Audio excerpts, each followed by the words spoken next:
Hello and welcome for the Penno Channel for this match reaction to Spurs for Aston Villa 1 in the Premier League.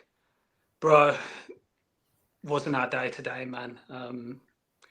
A defeat which, based on the play in the second half, Spurs thoroughly deserved. Just one of those days, isn't it? Yeah, that felt like the old Villa, that second half. So that got brutal at the end, bro. But we're gonna get into it. We're gonna talk about our thoughts, how we feel, what happened, and yeah, man. Hopefully, we feel better by the end of the podcast. Yeah, as always, if you could subscribe as well, it's much appreciated. So yeah, bro, we spoke about Spurs and the dangers that they were going to possess in the game. And we spoke about what we kind of need to do to nullify it. Going into the game, we knew they were going to be a threat. Any surprises from our lineup? It was the same team that we put together as for Bournemouth. Any shocks for you at all? Let me think. I thought it might have been tempted with Carlos Conza, but apart from that, it's kind of the team we expected, really, isn't it? That front six, especially. Yeah, it was the same team I think we predicted and the team we expected to see on paper as well. So, yeah, that was the lineup. For Spurs, they made a change. They bench Maddison, so they put in Papi Sarr. Basuma was also on the bench as well. So Bentancur kind of operated in that six, and kind of him and Sarr alternated. But I thought that was, I'm going to give my opinion, I thought that was a good decision by Ange, because I think he put Pape Sarr in to restrict Rodgers in his progression, in his transition. But Rodgers was having a decent game until he had to come off. But yeah, no, Mickey van der Ven and Dragusin just came in as expected, and I think the front three with Son being available was what we expected as well. Yeah, exactly, bro. I was kind of surprised that Maddison got dropped, but it kind of like balanced their midfield out more in a way, because when they have Sarr, Kulusevski, Bentancur, it's just more refined as a team. I think they play better when it's set up like that. And yeah, Son as well starting. And we spoke about Solanke before the game, but we said don't write him off, man, because he's still been showing like some good stuff. And obviously we found out the hard way today. Yeah. So let's get into the first half, bro, because I thought it was a good performance, and the way Alan Smith was going on about the game, and when we scored the goal about it being an opportune moment, I totally disagreed with his comments. I thought it was a fairly balanced game. Okay, the possession stats, I think it was 52%, 48% in Spurs' favour. Spurs were being restricted to long shots, if anything. And Villa had the much better of the chances in the first half and managed to get a goal. Yeah, I'm just going to go into some comments, boy, before we get into the game. The Villa fan says, hi, I wouldn't say we were found out. More sloppy mistakes, bad passing, and defensively let us down today. We were good first half. Jermaine says, we'll have to move on quick up the Villa. And the Villa fan again says, Carlos coming on changed the game, and I'm not shocked by that. We need to sell him in January or the summer and get a new centre-half and a right-back ASAP. Yeah, so, yeah, first half then, bro. Did you want to carry on with what you were saying? You said, No, Alan Smith, you was annoyed by Alan's comments, yeah. I was perplexed more than annoyed. I felt like that first half we played well. We restricted them to a minimal XG in that half. I think it was 0.3, something ridiculous. The only shots they did have were shots from outside the box. There was no real threats to Emi Martinez. Don't think he made a save in the first half. So when I heard the comments regarding the balance and play and how we'd scored out of nothing, I did disagree with that, because I thought we were playing tactically. We obviously set up in our shape. We were going to sit and we were going to look to transition on them, and then obviously work through set pieces as well, which we did. So yeah, I was a bit taken aback by those comments, because I thought that's not how the game has looked visually. I want to. What were your thoughts? Do you agree, disagree? Yeah, I'm not quite there with you saying I think we played well. I think you can split it into two. I think defensively we were really good. We were excellent. We restricted Spurs to 0.2 XG. They were having long shots basically, bro. Like that, they were trying to look from long range. We forced them to do that. I thought Cash was really good dealing with Son. 6 out of 6 ground duels he won today. So I thought he dealt with Son really good in the first half. And yeah, I thought we were compact. I thought we did well. Attacking wise, I wanted to see more from us on transition. I wanted to see more from Watkins running the channels. I wanted to see us hold the ball up better and do more with our attacks. I thought McGinn was really poor today, bro. And I bigged him up before the game, saying this is a game that's going to suit him. But he was too slow releasing the ball for me.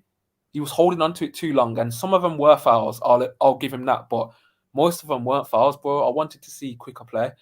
Thought Ramsey was good. But decision making as well. Again with him shooting when he should have passed sometimes as well. Feel like we could have done better there. And I thought Anana was really good today. I thought he was probably by Aston Villa's best player by a mile.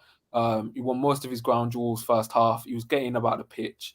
There was a couple of times where I thought the pass was on maybe and he passed it backwards where he could have passed it forward. But outside of that one transition they had on us late in the first half where we lost the ball, most of that first minute. That was the last minute of the first half. Literally. Yeah. So we lost the ball and they could have scored off that. But apart from that, I thought he was really, really good, bro. Probably his best performance in a Villa game for Villa as well. But yeah, I just wanted more from us in the build-up because I thought Spurs, they didn't really press that much, but we just felt slow. I don't know, bro. I don't know how you felt about that. Nah, I thought so. This is what was strange because the way the commentators made it sound like is we were getting battered, which wasn't the case. We weren't getting battered. Yeah. That's how it came across to me, and that's not what I was seeing. I agree with you. We could have been better in an attacking sense, but I thought defensively, brilliant. Cash, as you said, bro, handled some that first half. Son couldn't do anything. He played really well, and even when the ball was played inside into Udogie on the overlap, Anana was covering him every time, and he didn't get anywhere with it. I thought the game overall, Digne had a poor game in my eyes. There was a number of times where he gave poor passes into the middle of the pitch, and he just gave the ball away. He did it a couple of times first half as well, where he got caught off the ball when he was played into him. Either he was too slow to play the ball once we were passing it around the back, and he'd get caught with it and knock it off and potentially concede a throw in, or he'd play it into one of their players. So I thought Digne was poor today, much poorer than Cash was, and I've seen some people have a go at Cash. I thought Digne had a much worse game than Cash did. But I thought we were good. We were solid in our shape, and that's what I expected. That's how I expected us to play. I thought we'd be concerned with their transition, which we were. As we said before, it seems we play a lot deeper now than last season. There was no aspects of the high line. I think that was kind of the difference in the second half when we get onto that. But we sat back a bit deeper, and yeah, we controlled it in that sense that we didn't allow them to have any opportunities that were really threatening. Agreeing in the sense that, yeah, going forward, we could have been a bit better. But as the first half went on, we did create some good chances. And yeah, if you want to get into those, bro, because, we had the Jacob Ramsey one where he's cut inside, he's had the shot, it's a good block. I think that's the one you're referring to where potentially his decision-making could have been better. We've had the Just to touch on the commentators, they're confusing Spurs having possession with Spurs creating chances. Yeah, facts. Like it's a mental confusion. Spurs had 0.2. But bro, the possession was 52-48. 48, yeah. So it wasn't even that much. It wasn't even that. Yeah, it wasn't. They confused Spurs, knocking it about our block, but not doing anything with them playing well. Like they didn't play well first half. Yeah. But onto Villa, we had the Ramsey shot where he probably should have passed to Rodgers, but he did okay. We had Rodgers blazing it over in the first half where he was passed. That was a big chance. We had Anana's header from the cross from Dean, which was a really good cross. And Dean has them crosses from deep that he's actually good at. Like, he was a pinpoint cross. And Anana heads it. Vicario, it's a good save. And then we had the... what other chance did we have? He hit the post, that did, bro. He hit the post. Yeah, he hit the post onto him. We had Watkins. We had Watkins putting it wide. After the goal, Watkins, the touch is incredible, but he's just, you gotta get it on target, man. Like, how are you shooting that across? It's one of those you feel if it's Duran's instance, he probably he gets it on target. No, it's only because it's on his left foot. That's literally it. But the touch was on Watkins' right. I think he gets it on target as well. It's just the positioning you could have done with it being the opposite side. Yeah, normally Watkins bad first touch, but the shot makes up for it. This time it's like the shot just was plop, and like the first touch was good, bro. But yeah, our goal, bro, McPhee again. We we hit the cross, and it's meant to come under on purpose for the flick on, and then you have Rodgers impacting Vicario, and just at the right moment he lets go Rodgers, like 2 seconds before it's flicked on, and I think that's enough for the foul not to be given because he was all over him like about 5 seconds before. Rodgers breaks away right time, and he's just there for the second ball, bro, after Vicario was saved. And it's a massive chance created, and Rodgers has scored, bro. And you're thinking, man, we're 1-0 up here. We might not have had that much of the ball, but happy days, man. We've restricted him, yeah. I think he gets a deflection off, but he flicks off Pedro Porro's head. From that, I think from the cross in, it flicks off Pedro Porro, and it kind of like, I think, does it come off? Is it Brennan Johnson or Bentancur? And then Vicario kind of makes the save, and then just comes into Rodgers' path, and it's a tap in. And yeah, but I was feeling good at that point. I was feeling confident because, as I said, I didn't think Spurs threatened us at all. And we'd taken a 1-goal lead. We'd had the Onana chance just before that, and it was something to really build on.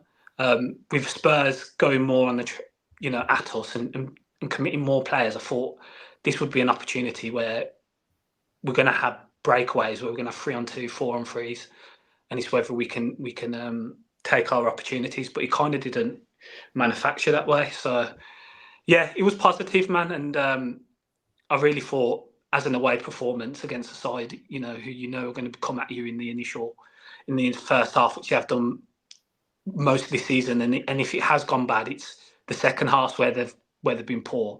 I thought we dealt really well with it. Ryan says, evening all. Thanks for joining us again, Ryan. Always supporting, always showing love to the podcast. And guys, if you can get the likes up, if you are with us right now, joining, engaging with us, we appreciate you all. If you could just like the stream, that'll be perfect as well. Ryan also says, with you on the Alan Smith thing, yeah, he was chatting bollocks, man. He was talking shit in that first half, bro. He was absolutely waffling. Gary's joined us. He says, hi, lads. This was bad, but I'm still fuming about the Palace game. We lost momentum and confidence, and Palace and Spurs took it seriously, and neither lost. Yeah, man, it's a bit got in, and it like you go out the cup, and then you put in that performance second half after that, and it's almost just like, geez. So it's a bad week for Villa. Gary also says, Ange must have thrown a right tantrum at half time because they were better second half, and we were embarrassed in the end. I think that's spot on, bro. Do you want to get into the second half and what happened? I was just want to comment on the first half as well. I thought a big thing that was happening in the first half is our duels. So of the 61 that happened, we won 35. Spurs won 22. We won more ground duels, more aerial duels, and more successful dribbles as well. So we were beating them to the ball, and when we had the ball, we were winning the duels as well. There's a number of free kicks that were happening as well for both sides. Some players fortunate not to get a booking on the Spurs side, I think, but it is what it is. But I thought we were good in our duels. When he was coming to those actions, I thought Cash was really good with his side. He nicked the ball off him a few times. I remember Onana won some of his ground duels as well, where he was nicking the ball. And I thought Digne, when I was looking at the numbers, Digne was the one. His duel numbers weren't great today. And that's what I saw. I thought there were certain times that he wasn't winning his areas on the pitch where other players were. But yeah, it got even worse in the second half, and I think more players started to lose their battles as well on the pitch. I just wanted to comment on Rodgers' when he set up Watkins for that chance. I loved, this is no knock on Cash in it, but I just loved how he saw him open, ignored him, and carried on and passed it to Watkins. I thought that was genius in the moment because Spurs moved out because they were anticipating Cash to get the ball, and Rodgers must have thought in his head, "Nah, Watkins is clear here. He's got to be the better option." So yeah. I thought Rodgers did all he could today, I thought he was let down, to be honest, bro. I thought he was let down. No, he did definitely, and second half he was really starting to kick on, which we'll get into because. Yeah, that injury came at a bad time for us because I think he was the difference, especially when he started to transition with the ball and we saw the tackles that were coming in on him, and Romero injured himself from it. Gary says, looking at the Spurs side, don't think I'd have one of their players starting today. They wanted it more. So yeah, bro, 1-0, Villa winning. Villa winning at half-time has been a bit of a unusual feeling at home, but away from home, it's quite common, I think. I think Ipswich were leading, Young Boys were leading. Today we was leading. I think in the last game was we leading as well. I think Fulham we were. I think it was. Fulham we were drawing. Yeah, Fulham we were drawing. So yeah, man. I was happy to see it 1-0, and I just thought, you know what, like if we can defend well, maybe bring Bailey on later on, or Duran as well, especially when they had their injuries. Maddison, I was surprised didn't come on. Yeah, bro. So let's get into it then, bro. From the off, their very first action, they've worked it out wide to Son. And Son, who hasn't been able to get the better of Cash all game, really. I don't think he beats his man, but he creates enough separation to whip the ball in, innit? And, bro, I'm sorry, yeah, but I know it seems like I get onto him every podcast, but I think we got to be honest about Dean's like performances, bro. Brennan's his man. Brennan's his man. If you go back and look at the thing, Powell has Solanke, Konza's covering the space, is zonal, and Dean's man to man with Brennan before Son crosses the ball about 5 seconds before. He just allows him to run in the box, free at the back. Like, what are you doing, man? You got to be switched on. Like, it's half time. We got to hold on to the lead, and you're switching off like that. It's a great ball from Son, bro. All credit to him. It's a great ball. It's enough to be away from Martinez, but close enough to their player. And just like that, their fans just get behind them. Brennan scored again, and yeah, man, got him. Yeah, that goal, I'm going to give it. I think it was world class. That bit of play from Son. I thought McGinn and Cash had done enough on that side, but the delivery was quality. But I agree with it. This is why I thought Digne had such a bad game today. I really did, because I thought his positioning for that, as you said, Powell had Solanke, Brennan Johnson had an absolute free run. Digne's got caught sleeping and he's not tracked him, and he's just had an absolute tap in. So that's what I'm saying. I thought Digne was poor today, and I bigged him up this season defensively, but yeah, I didn't think it was his best game at all, man.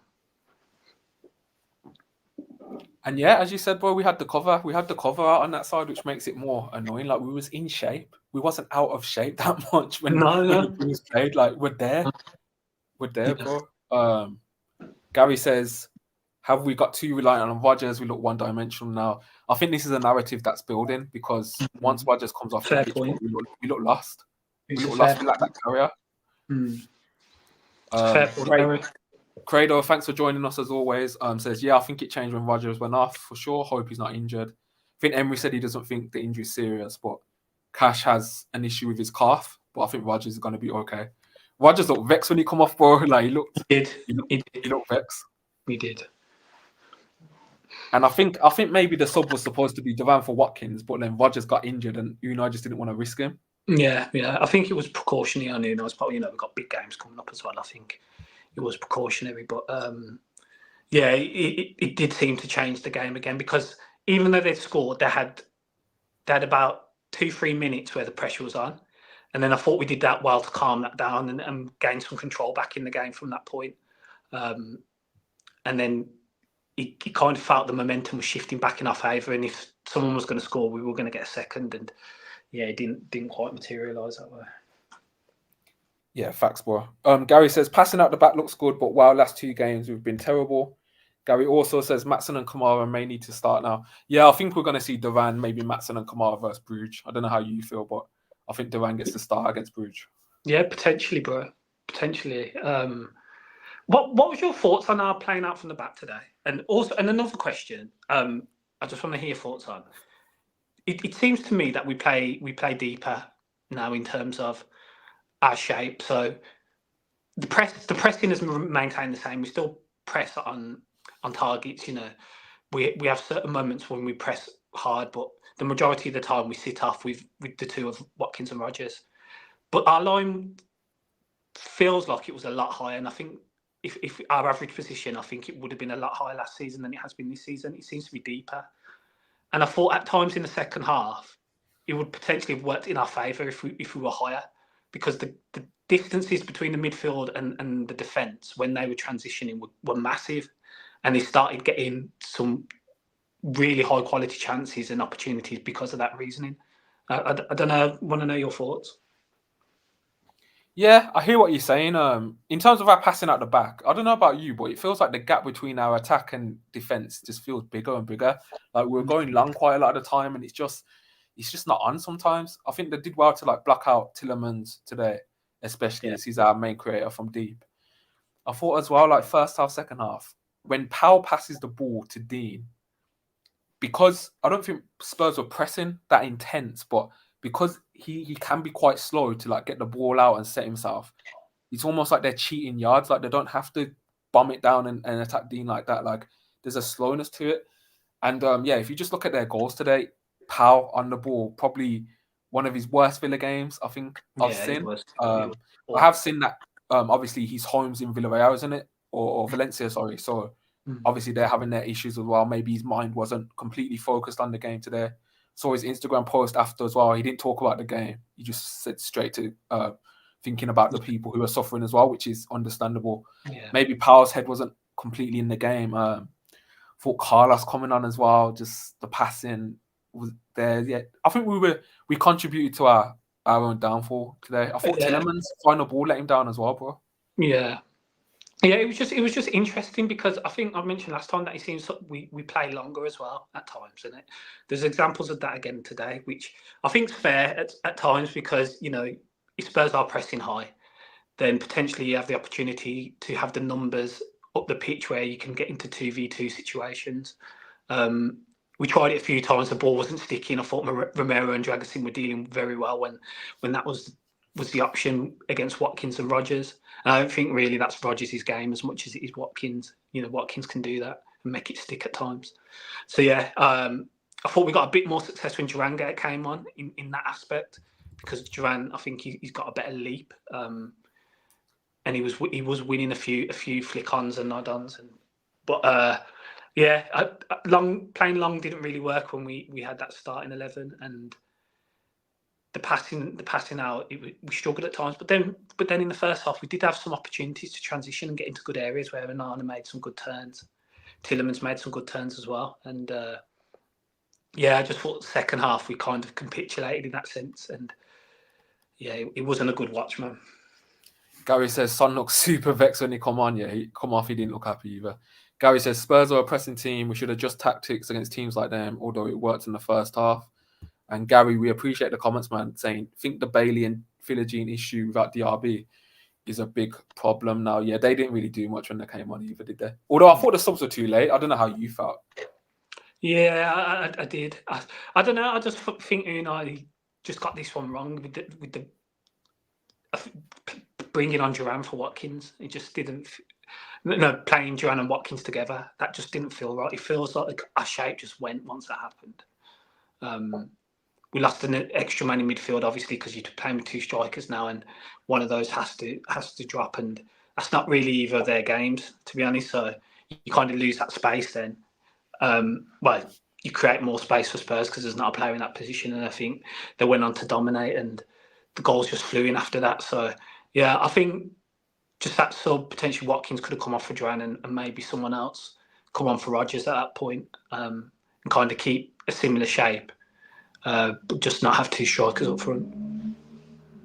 Yeah, and let's get back onto Spurs because they were going in confidence. Their fans were getting behind them. And fam, we got warned. Solanke warned us before he scored because Udogie gets the better of Cash down that right hand side. Cash had started to revert to type high a little bit after a strong first half. Udogie created that separation on him, played it to Solanke, and it's kind of like between Solanke's feet a little bit, but he gets the shot off.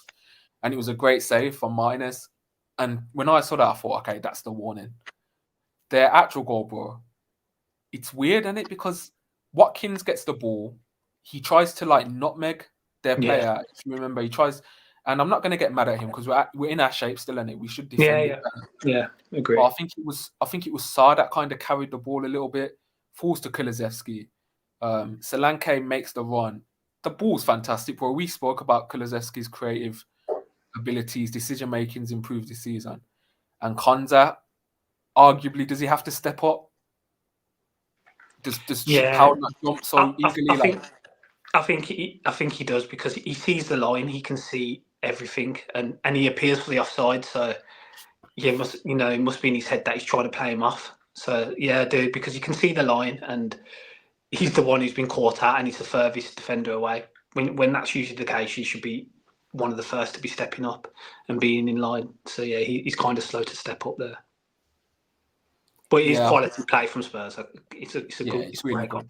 The finish is quality as well. Like Martinez goes down, he's dinked it, and Solanke gets his goal, bro. I think Power as well. He jumps up and he kind of leaves the gap without. If you look back, both Dean and Powell jump up to the player, but they don't put a challenge in, or they don't. If you jump up, you have to be. One, you have to know the other players are going to jump with you, and two, you can't leave that gap in behind. For Solanke just ran through, bro, like untouched. It was crazy. I'm gonna give the benefit for the play. I thought it was quality. Like the the run was ball's on quality. perfection, and the Kulusevski ball was quality, and the finish as well. I think sometimes you just have to say that was quality play. I hear it. If anything, it was we should have held the line from to be offside more than the actual stepping into the challenge. If I think something was going to be said. I hear it, but bro, we played a 4-4-2 to condense the space in the middle and not allow them through in it. So I think for the ball to come through the middle and for them to work it that way with about 4 or 5 Villa players there, I think Unai's going to be disappointed. That's literally the last thing as a manager I think that he would have set up tactically. I hear that, let him get through the middle. But what I'm like, I think like you're not going to have 0 opportunities of that. Like one ball is going to get through, and I felt like if we held the line, he'd be offside, so we could allow the ball to go through. But Konza was playing him on. I think Konza's more in the wrong in playing him on than those two pushing up. Yeah, he should be in line with them and playing the offside. Yeah, facts. I think you're right, bro. Ken's joined us. Thanks for the super chat as always, Ken. We appreciate that as well, guys. If you haven't liked already, get them likes in. We appreciate your support, joining us, engaging. It's been a hard day, isn't it, bro? It's been a hard day. It's one of those, man. It's one of those, like, lucky. Those results happen when we saw them a number of times last season. So, yeah, it's just one of them. Yeah. 3rd goal. Now, this is so unlike Powell. Like, I couldn't believe it. He makes the pass in the first chance. They intercept it, bro. The ball, he gets it back. You'd think he'd learn his lesson. Yeah, plays it across. The pass is so poor. They attack. Richarlison, they've got an overload on the left-hand side now because we're out of position. Richarlison makes the run. He's played through. And instead of shooting, I was hoping maybe Richarlison did a greedy thing and shot, but plays it back for Solanke, bro. Yeah. They had 2 players waiting to attack that ball essentially. Like they almost got it in each other's way. And yeah, Solanke, easiest goal he'll score in his life, has a brace, 3-1. And that's when you're like, game over, innit? Game over. Just how many goals we conceding from unforced errors this season? There's been a few. Of us creating us giving the ball away. Yeah. Like Wolves at home. Wolves at home. You could kind of say Ipswich in that sense. Yeah, Ipswich didn't clear the ball. Konza was shocking. He didn't clear the ball. Yeah. Both goals Ipswich. The first goal we didn't clear the ball twice. Yeah. Unforced errors, like because our defensive numbers are really good. Like in terms of before this game, in terms of XG conceded. XG non-penalty conceded as well. We're right up there. So we were limiting size to chances. I think we conceded less big chances than Man City and Arsenal this season so far. So the only thing I can put it down to is it's our errors, it's our mistakes that we're conceding goals from because the numbers show that in our other actions, we have good numbers. So it feels like just those unforced errors, they're costing us, man. Yeah, facts, bro. 100% agree. 100% agree with you. Gary says, do we get a reaction on Wednesday? We won't beat Liverpool away. Yeah, why couldn't we get, like, no disrespect to, like, Southampton, but why couldn't we get, like, a Southampton at home in the league? Yeah, like, Liverpool away. It's been a tough week, man. Right now. It's been a tough week. Knowing Villa will go and win there, to be fair, 1-0. Ken says, if we rested players for the Crystal Palace game, this makes the game so sad. Yeah, it's peak, isn't it? It's just peak, man. Gary says, we get hammered at least twice a year, whoever is in charge. Bright side, Gerard getting booed by his own. Can't lie. That did cheer me up seeing that, man. Imagine getting booed out in Saudi. That you call it a day, innit? Where Villa gonna find a better manager than Steven Gerrard, bro? Saunders, that was a horrendous comment. Horrendous. But yeah, I'm glad that he's failing out there because the amount of rubbish we had to hear from the journalists. Yeah. But, yeah. Doesn't make me feel that much better though. But yeah. Ken says my London cousins haven't texted me yet. Yeah. Put your phone on do not disturb, man. Don't let them. Yeah, just turn it off for the night, man. Just turn it off. Don't let them know. So yeah, bro. What did you think of our attacking plan in the second half? as I said, bro, with the two strikers, it kind of limited us. I thought before that point, okay, we conceded, but as I said, we got back into the game and it was turning in our favour. When you saw Romero going off as well, and you think, okay, Ben Davies is coming on. You've got Dragusin and Ben Davies. Really, we should be sticking it on them, and we just didn't. It felt so disjointed. The more subs came on, the more disjointed it got. And what disappointed me, this was the main thing that disappointed me about the game, like the score, whatever, was that when it was 3-1, and they've got those centre backs, and a lot of those players for Spurs played in midweek against City, and then there was 11 minutes plus. You knew there was going to be a lot of extra time as well. There was 10 minutes. That's 21 minutes. So you could if you at least put it on them and stick it on them. I thought we were worse, and the majority of the players that were playing were fresh, but they didn't look it. Spurs looked much fresher than us, and I thought 3-1 with 21 minutes to go in total. I thought, okay, we can stick it on them a bit. I think we did for a 1 minute period, and then after that, it was just Spurs, and then obviously they went on to get the fourth. Yeah, and bro, one opportunity, bro, we got to talk about. I never thought I'd see this in Watkins' play, but I think for the first time, I saw this guy being jealous on the football pitch, and it shocked me. It actually shocked me, and I genuinely thought to myself, "Oh my god, does this guy not actually like Duran?" Because we was through on goal. He broke through. I think this was like either 1-1 or 2-1 to Spurs. Yeah, I remember. Was that a pass on? Because I haven't seen the pass was on, man. And the thing that annoys me the most about it, is his head's down. He looks up. He sees Duran, and when he cuts back inside, he still doesn't even try to play the pass. Like, at no point did he want to see Duran getting that ball in open play. And I just thought, right, like, come on, man. Like, you got to do it for the team. Like, why are you trying to... There's a horrible option. And for bro, genuinely, this is my honest reaction. I genuinely thought, is this guy jealous? Does he not want Duran to score? Because he'll get the headlines, or whatever. Like, why are you going yourself there? Watkins doesn't normally do that. He's normally the most unselfish player on the team. He just surprised me a little bit, bro. I'll be honest. At the time, I didn't think the pass was on. And then when he cut back, I thought the better option, like he had gone, I thought the defender had blocked the line. So if the pass was on, then yeah, I agree. That's a horrendous. He has a tap in. Yeah, exactly. If it was on, I thought it was blocked off at the time of watching it, and I haven't seen it back since. So yeah, I'll watch that back.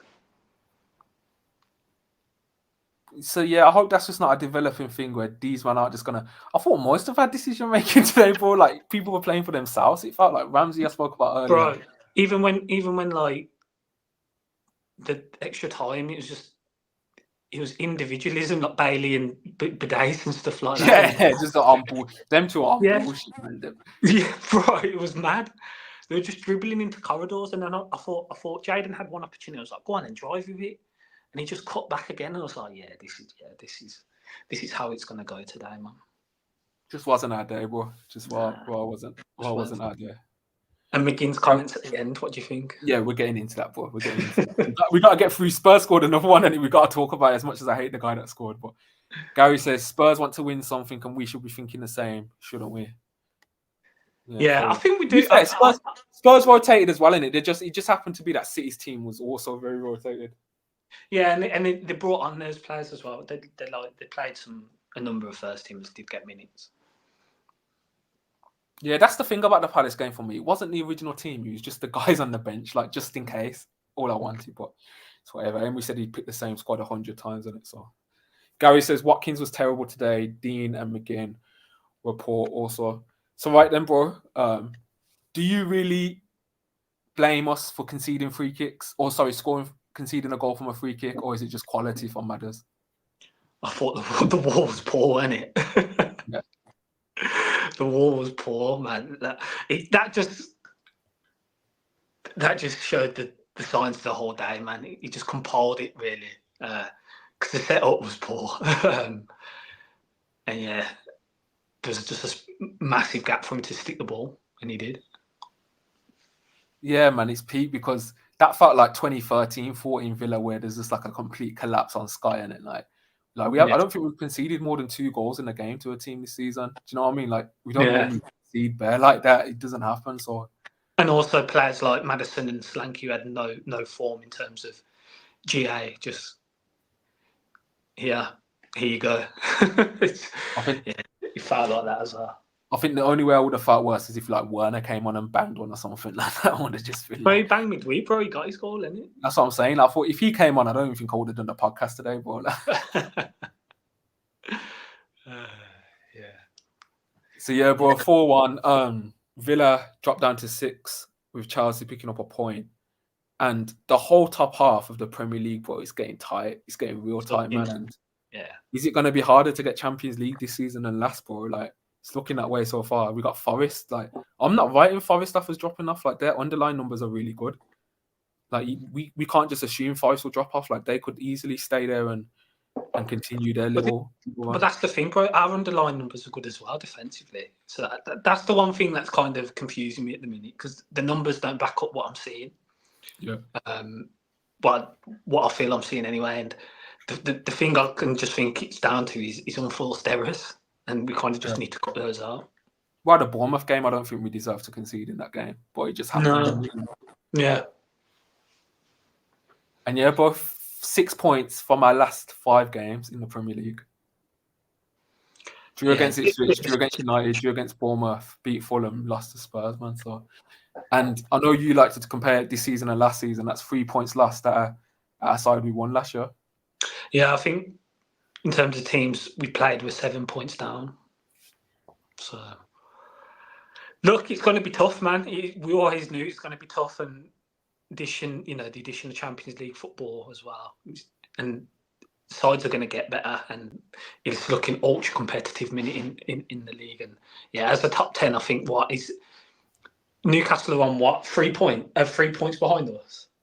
Bro, I think everyone's 3 points behind us right now. That's how it feels anyway. But I mean, but us means up to Forest are 19. Okay, so yeah, 10th is 4 points off third. So it's mad competitive with the results that happened on the weekend. Bournemouth, Newcastle getting wins. Forest obviously winning again. It's ultra competitive at the top. It's that Bournemouth game, innit? Like conceding. Like I feel like if we win that Bournemouth game, we wouldn't be feeling that bad about ourselves. Like we'd be third in the league on 20 points. Like life would be looking a bit better in it. But the fact you drop points there and then you lose the next game, it's like, fuck. Like come on, Villa, man. But yeah, so 4-1. Just write this one off, man. It seems as under Unai's tenure, we just get a beating now and again. I'm happy we got Champions League. I'll say that. I'm happy we got Champions League. Yeah, just a bit of a gap in between. Like if we win and go and stay top of Champions League, we'll feel better about ourselves. Of course. So yeah, bro, McGinn, after his performance, bro, you'd think he'd stay shum and just get on the coach and shut up for about 2 weeks, but he's spoken to Sky, and the quote from our local journals is, "We've got to keep our heads and have some perspective in there, the dressing room. Many teams will come here and suffer that defeat. It got loud, probably as loud as I've ever heard it as an away player, bro. It got loud." Bro, I thought he was smoking loud, bro, after that. It's not the best, is it? It's not the best. I would have thought McGinn would have played in some atmospheres as well, man. For us, like, what's he saying about Olympiacos and Legia, yeah. I mean, that Spurs ground must really be doing something. Well, bro, I've Villa sound. Yeah, they must. Yeah, exactly. The architectures are tapping themselves on the back. Wonders. But yeah, bro. Away Villa fans that went today. Obviously, me and you couldn't get to the game, but they're saying it wasn't loud. Like they're saying Spurs fans weren't loud until they made it 3-1, bro. So it's all mad, bro. And yeah, he ain't the best. That's up there. Do you think he's up there with the Gerrard? Chelsea should come and wipe the floor with us. Yeah, it's not far off. It's not far off. I thought. I think John's played in more intimidating atmospheres than that. I would think anyway. Gary says Forest will drop off. Maybe 5th gets Champions League anyway. Well, English teams are playing well in Europe, so hopefully 5th does get Champions League. But even that, it's going to be a struggle, bro. There's a lot of teams this season. You think Chelsea probably up there now. Newcastle, Spurs already got the confidence beating us. You don't know what United are going to turn up as well with Amorim. You just don't know. So, yeah, Brighton, quality. Brighton, Newcastle. You can't. Yeah, it's going to be an intriguing battle, man. Gary says side shouldn't be allowed to get better except us. It's not fair, man. Exactly. Facts. Like what? Exactly, man. How dare they? Facts, Gary. Ryan says, I hope Forest don't drop off. Love to see them up the top end. Obviously, don't want them above us, but would love to see us and them in the Champions League next season. Bro, Mr. Alex Moreno, yeah, got an assist at the weekend. Yeah, he's playing well, isn't he? So fair play to him, man. Like, luckily, he can't play against us. He's all I say against that. Gary says, don't want Champions League every year if it means sacrificing winning cups anyway. But it's a nice distraction. Gary, we might win the Champions League, man. You never know. That's it. Don't give up, man. That might be the cup this year. Ryan says, for me personally, mate, I don't mind sacrificing the League Cup myself if it means we find a bit easier to be consistent in the league, bro. Yeah, it's all about the long run. I think regarding like shit in it, like we went out, it is shit because it's a good opportunity to win a cup. I think the idea was right in the sense of I thought the team was strong enough to win the game anyway. As my bro says, the bench, wasn't strong enough to change it, and it is an opportunity missed. But I think I was thinking will be that we needed to do that because these players are going to need rest over this season because of the amount of games anyway. So yeah, bro, I think we've covered most of it. Liverpool away next. Let's just hope. Oh god. Yeah, man. That's on Sky as well, isn't it? Yeah, it's like 8 o'clock, isn't it, on Saturday? Oh no, it's on TNT, isn't it? Yeah, it's 8 o'clock on a Saturday. Yeah, it's 8 o'clock. We moved, bro. Brugge. We moved to Brugge, man, and hopefully we go 12 points in the Champions League. Just get a bit of confidence back in because it's been a poor week results-wise, and it's mad because the performance against Bournemouth was good. Palace was much of a muchness, but just today that second half was it's one of the worst, isn't it? We've seen it's one of the worst. Gary says, don't bench players realise that going out the cup early means they don't play. Buendia is finished for me now. Kevin says, overreacting because the scoreline is 4-1 was inevitable from some of the fan base. We need a proper reaction from the players now starting on Wednesday. And Gary says, Brugge won yesterday. I didn't need to know that, Gary. I can't lie. I was hoping in my head they got battered. But yeah, bro, we'll have the Brugge pre-match reaction. Probably drop it tomorrow or Tuesday. And then we'll have the post-match reaction on probably the Wednesday as well because it's early kick-off, isn't it? Yeah. Yeah, everyone going out to Belgium have a sick one, man. Yeah, definitely, man. So yeah, we'll probably wrap that up there. Thanks everyone for joining us. As always, we appreciate you. If you could like the video, subscribe to the channel if you haven't already. And yeah, just share it with as many Villa fans as you know. And we want to try and get the numbers up. We want to try bring the content to more eyes. So yeah, thanks again for joining us, everyone. Anything else you want to say, bro? Nah, just enjoy your Sundays, man. Enjoy the rest of your Sunday. Up the Villa. Up the Villa as always.